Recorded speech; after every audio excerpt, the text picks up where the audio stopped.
you have one. If you don't, you can build one real quickly. I tell you what, you know, I was thinking back there when I was speaking that, it's been a while. Harry Reid, I told you 35 years ago to get this sucker done. We're getting it done. You think I'm joking?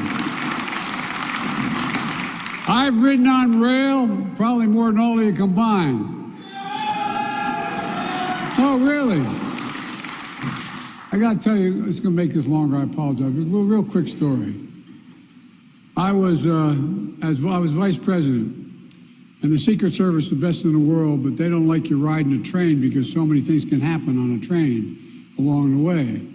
And so, but I was going home to see my mom. I was catching a 5 o'clock train I used to take every single day, the 7 o'clock train out of Washington. I live 150 miles from Washington, and I took the train every single day because my wife and daughter were killed. I started going home to see my kid anyway. Make a long story, not so quite so long. And I was getting on the train, and one of the senior guys in Amtrak, I became friends with all of them after all the years. And I've ridden 36 years as a senator, and he comes up to me, his name is Angelo, and he comes over and he says, "Joey, baby!" He grabs my cheek and said, I thought they were going to shoot him. And I said, "Ed, what's the matter?" He said, I just read in the newspaper.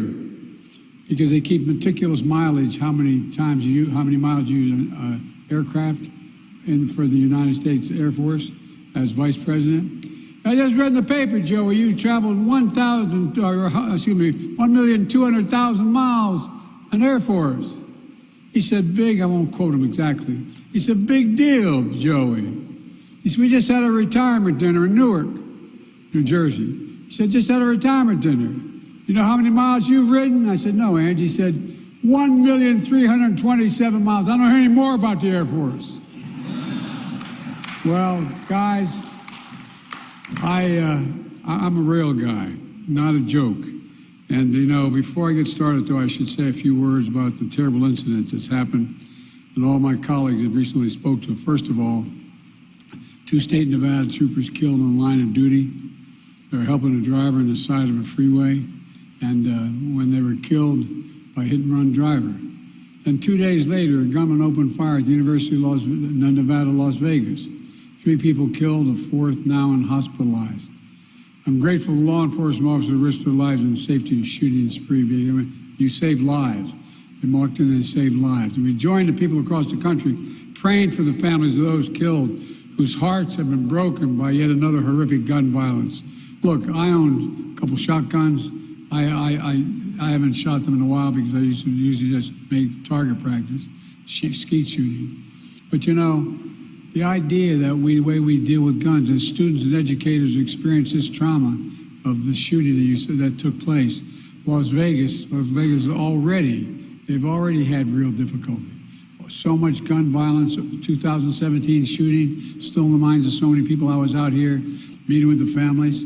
Folks, we got to get smart. There have been over 600 mass shootings in America this year alone, plus daily acts of gun violence that don't even make the national news. This is not normal, and we can never let it become normal. People have the right to feel safe, be safe, and I'm fighting to make sure they do, but all these actions I've taken as President of the United States to end this gun violence epidemic is not enough. We need Congress to step up. The idea, if you were driving your automobile here, and you left in the key in the parking lot, you left the key in the ignition, and a kid came up and jumped in and stole it, and they got in a crash, you're liable civilly. Why in God's name do people not have to lock up their firearms? Why is that not a requirement? All these mass murders, not this weekend, but have been because people have picked up, kids have grabbed stuff off of counters, off of their, anyway, I don't want to get angry. We need to ban assault weapons and high-capacity magazines. Pass national red flag laws, as you've done here. Require safe storage, enact universal background checks, and other common-sense measures to save lives. Because, the Second Amendment didn't say you can own any gun. You can own any weapon. You couldn't own a cannon when the Second Amendment was passed. You couldn't. Anyway, don't get me started. But look, I'm not going to rest till we do all we can to prevent more families and more communities from being torn apart by gun violence. Now for the reason I came. I came to thank the carpenters and your president, Doug McCarron, who's been a friend of mine for a long time, for welcome.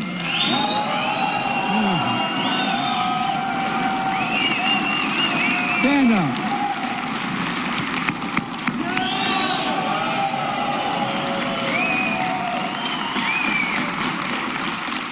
Doug does what he says.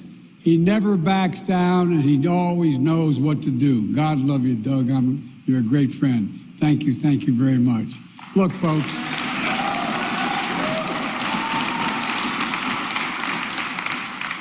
And, I was telling Doug, the first union ever introduced me were the carpenters from Newcastle, Delaware, a town that's 370 years old on the Delaware River. His name was McCullough, and he was a crotchety old son of a gun. And I was running for the Senate as a 29-year-old kid. I come from a very modest family. Anyway, to make a long story short, I was running, and if I got elected, which I did, I was going to be 17 days too young to be sworn in. I had to wait a little bit. And McCullough looked at me and said, I'm going to endorse you, Biden. You understand what we're doing, but damn, boy, I'm not sure I'm doing the right thing. You're awfully young. You're not even old enough to be president, not old enough to be senator. You guys moved me from the very beginning. And I want to thank Governor Lombardo and members of Nevada's outstanding congressional delegation. Jackie Rose is a friend, and Catherine Mastow, Cortez Mastow. All but the guy she's married to is pretty good. Former Secret Service. And Dana Titus and Representative Susie Lee and Stephen Horsford, who's chair of the Congressional Black Caucus. The relentless work for the people of Nevada brought this historic project home to your great state. I also want to thank our partners from the private sector, Wes and the whole team at Brightline, is supporting this project. It's a big deal, really.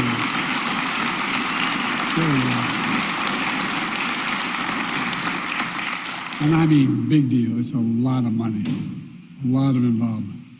My Investing in America agenda has now surpassed attracting $628 billion in private investment from all over the world in manufacturing, clean energy, here at home, just since we took office about 2.5, 3 years ago. What's happening here in Nevada is another great example. A special thanks to my friend, Governor Sisolak. I don't know where the Gov is, but he knew me, he heard me, had to hear me talk about this for a long time, back when he was governor. And finally, I want to thank a special member of my team, Mitch Landrieu. Now, Mitch is from New Orleans. That's New Orleans in English. And he used to be the mayor. His dad was the mayor. He knows what he's doing. He's been leading the charge to implement this bipartisan infrastructure law. We actually got, surprise, we got about 36 Republicans to vote for it. That's real. So thanks, Mitch. You know, nearly every day for 36 years as senator, I told you I took that train back and forth to Washington. 300-mile round trip, took 4 hours sum total the time I left the house and got back to the house and each way. You know, I did it for my family, but I came to see how train and travel opens an enormous possibility for the nation. Rail connections, it connects jobs and opportunities for people. It gets goods to market, traffic off the street, travelers on the move. Railroads made America a force in commerce and innovation in the world, uniting the country, building the most powerful economy ever in the history of the world. And over time, though, we fell behind. Our infrastructure used to be the best in the world. When I took office, we were ranked 13 in the world in our infrastructure, roads, bridges, etc. Now we're turning it around in a big way. We're in an economic competition for the 21st century. By the way, China's had trains going 220 miles an hour for a while now. 220 miles an hour for a while now. Look, we have the best economy. How can you be the best economy in the world without having the best infrastructure in the world? And we're going to do that. That's why I'm here to talk about an ambitious vision for America to be fully within our reach. And I really believe it is. When I ran for president, I made a commitment to build a world-class, high-speed rail worthy of the United States of America. Worthy of America. I mean it. Put our nation back on track with the fastest, safest, and greenest railways in the world. And finally, to bring high-speed rail to our nation. Today, I'm here to deliver on that vision. You have no idea how much this pleases me. At long last, we're building the first high-speed rail project in our nation's history, and it's starting here.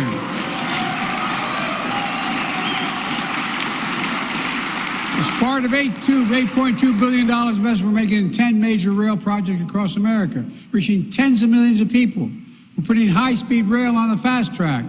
Together, we're finally going to make high-speed rail happen between Las Vegas and Los Angeles. Folks, we've been talking about this project for decades. Now we're really getting it done. I want to thank the members of the Nevada's congressional delegation for all they've done to make it possible. And here's why it matters. Some of you know what it's like to sit in traffic on interstates, not the one between here and LA, which is real, but all interstates. And guess what? Trying to make it that drive from LA to Las Vegas or Las Vegas to LA or anywhere in between is a pain in the neck. It can take up to 7 hours, but soon it's not going to be any more. We're investing $3 billion on this rail line so folks can make that trip in just over 2 hours. 2 hours. 186 miles an hour. And it won't just get there faster. The rail project reduces carbon emissions by taking 3 million vehicles off the highway. 3 million. And all the studies show, by the way, if people get from point A to point B faster on a train than their car, they take the train. They take the train. Think of what that's going to mean to the environment. Think of what it will mean for the local economy. New rail line will transport 11 million passengers a year. That means more visitors, more business, more Las Vegas, more money. And if the casino worker wants to take their kid to California for the weekend, they can have breakfast here in Las Vegas and lunch in LA. Look, folks.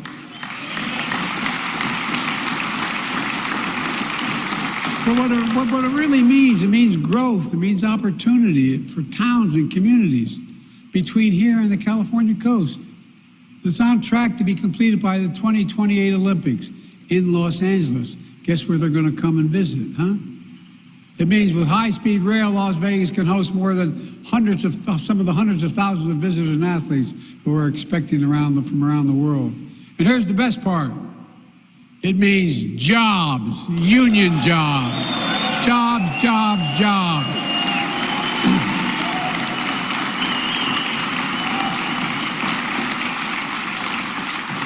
I'm a big environmentalist. Says, why am I always talking about the environment? When I think environment, I think jobs.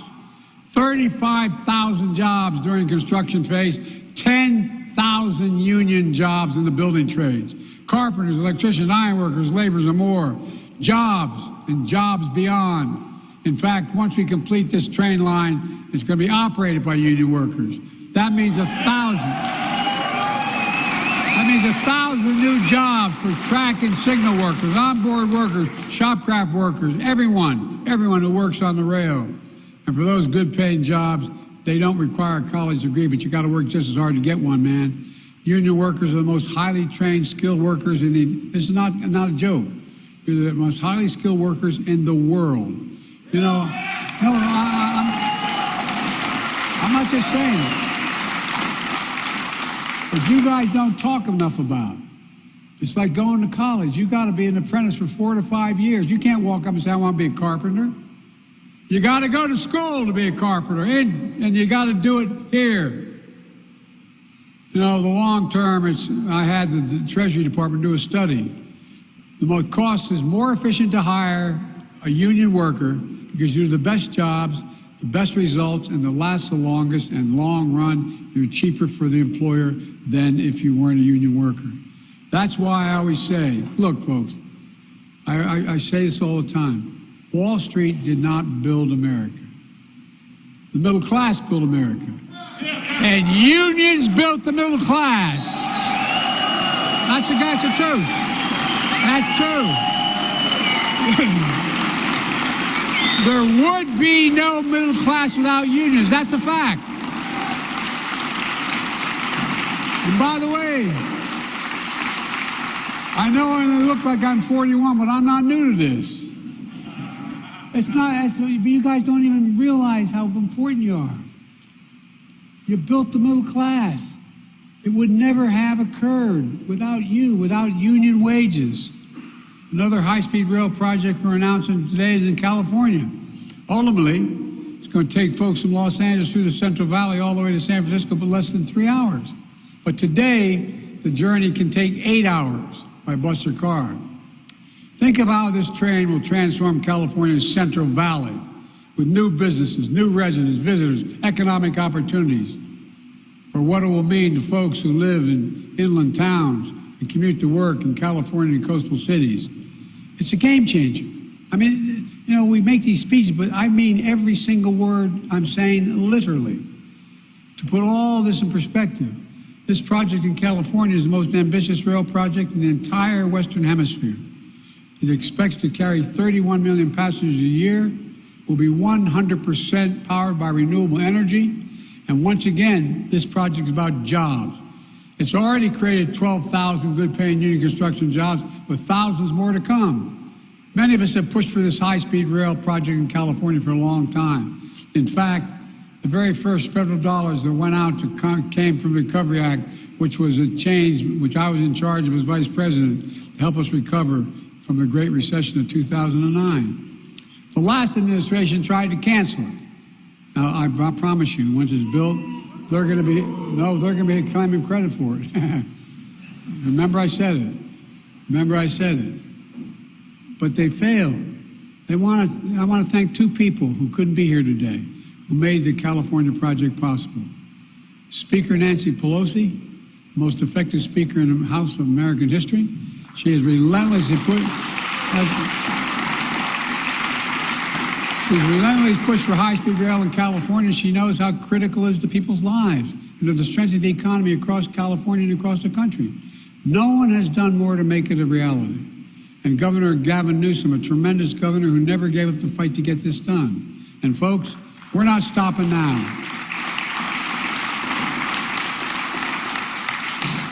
I know we're here about this project, but these projects are joined by others across the country. I made sure we had just not these two. North Carolina, Virginia, Illinois, Pennsylvania, improving rail service in Montana, Maine, New Hampshire, all the way to the Alaskan Railroad. We're supporting 69 rail projects still in the early stages across 44 states. And on top of that, we're investing $9 billion to replace over 1,000 Amtrak engines and cars across the country with scale-of-the-art equipment made in America by American workers.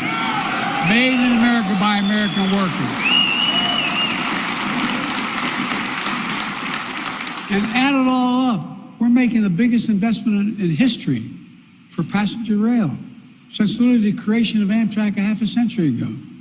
All told, thanks to the bipartisan infrastructure, over 40,000 infrastructure projects are announced across America. Not just railroads, but bridges, roads, ports, airports, clean water system, affordable high-speed internet. And thanks to your congressional delegation here in Nevada, we've delivered $3.2 billion. Nearly 200 of these projects already here in this state. Over $400 million in affordable high-speed internet statewide. You know, we're helping school districts across the country, including Clark County Electric school buses can keep kids with childhood asthma more healthy. Diesel exhaust from school buses pollute the air that these kids breathe.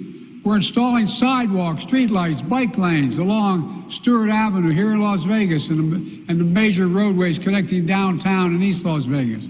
The list goes on. We're going to change the way people are able to live.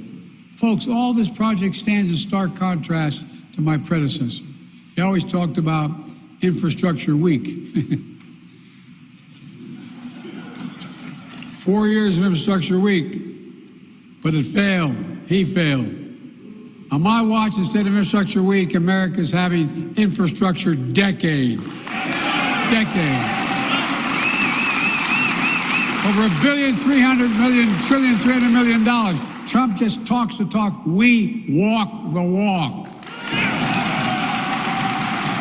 Look,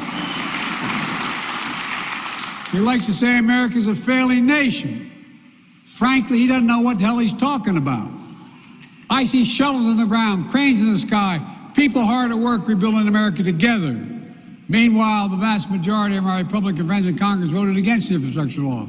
But that doesn't stop them from calling up now and saying, hey, Mr. President, we need a project in my district. Well, that's okay. I promised I'd be president of every American. And like I said before, I'll see them at the groundbreaking. Folks,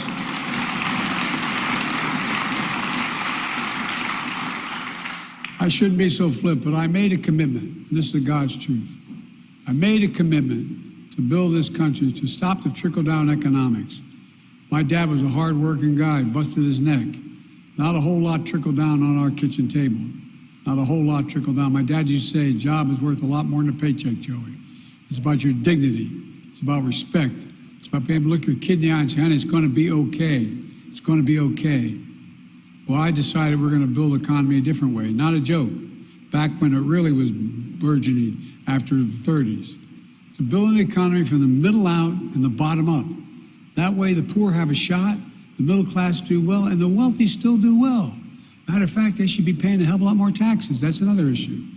But to invest in ourselves again, in all Americans. They started off making fun of it, calling it Bidenomics. Well, guess what? It is Bidenomics. We have a lot more to do to put our plan that's already paying off. This morning, we learned that the economy added 199,000 jobs again this month. Solid, steady job growth. Like that, we call a sweet spot that's needed for stable growth and lower inflation, not encouraging the Fed to raise interest rates. All told, we've created 14 million jobs since he took office, more than any president has created in all 4 years of a term. Wages are up more than inflation. The economy grew by 5% this last quarter. Today, the supply chains are strong, but we have more to do to bring down inflation beyond the 2/3 we brought it down. America's had the strongest growth and now is the lowest inflation of any major economy in the world, but there's more to do. We know the prices are still too high for too many things. That's why I'm fighting to lower the cost for prescription drugs. Guess what? Insulin, $400 a month for people. Guess what it is now? $35. $35. And by the way, by 2025, no matter what your prescription drug costs are, and some cancer drugs are $4, $5, $10, as much as $13,000. Nobody as a senior will have to pay more than $2,000 a month, period. Bringing down health insurance and utility bills. That's why I'm fighting to eliminate the hidden junk fees the banks and airlines and other companies do to rip off consumers. Look, do you ever think when you pick up the phone and call what your balance in your account is, you're going to get charged $20? Or you get in an airline, you want your kid sitting next to you, they tell you it's going to cost you another $300? I mean, this is ridiculous. Let me be clear. Now that we've built the supply chains and brought down costs, any corporation that is not passing on these savings along to consumers needs to stop this price gouging. The American people are tired of being played for suckers. And by the way, does anyone here think that the tax code is fair? If you do, raise your hand. You got it, baby. I made a commitment that nobody making less than $400,000 a year, which is way above what I ever made until I became president. But it was, look, in 2020, 55 of the biggest corporations in America, the Fortune 500, they paid zero in federal taxes, and they made $40 billion, $40 billion in profit. But not anymore. Under the law got passed and signed, big corporations now have to pay less than you pay. I could only get up to 15%. But guess what? That paid for all the programs we're talking about. And probably less than what as I said, we have to do more though. Get this. We used to have, before the pandemic, we had in the United States of America 750,000 billionaires. 750 billionaires. And guess what we have now? We have 1,000 billionaires. You know what their average tax rate is in the federal government? 8%. 8%. That's why I'm proposing a billionaire minimum tax of 25%. 25. The billionaires and big corporations paid their fair share to strengthen Social Security and Medicare, and we wouldn't have all this talk from the other team talking about having to cut it. We could bring down the cost of child care, elder care for working class and middle class people. Look, when we do that, the poor have a ladder up, as I said, the middle class does very well, and the wealthy still do well. We all do well. Let me close with this. When we see shovels in the ground and people hard at work on these projects, I hope you feel something that really matters, at least where I come from in Scranton, Pennsylvania, and Claymont, Delaware used to be a big steel town. Pride. Pride in America. Pride in knowing we can get big things done when we work together. You're all the real heroes of this story. We talk about what I did and others did. The American people, the American workers, neighbors and leaders in the community doing the work to bring your city into the future. That's what America does. That's why it's never been a good bet, as I told Xi Jinping, it's never been a good bet to bet against America. Never, never, never, never. And I've never been more optimistic about our future. Just to remember who in God's name we are. We're the United States of America, and there's nothing beyond our capacity. Nothing, nothing, nothing. We've always come out of every crisis we've ever faced. This is God's truth. Check it out. Stronger than we went in every time when we work together. God bless you all, and may God protect our troops. Let's get this done.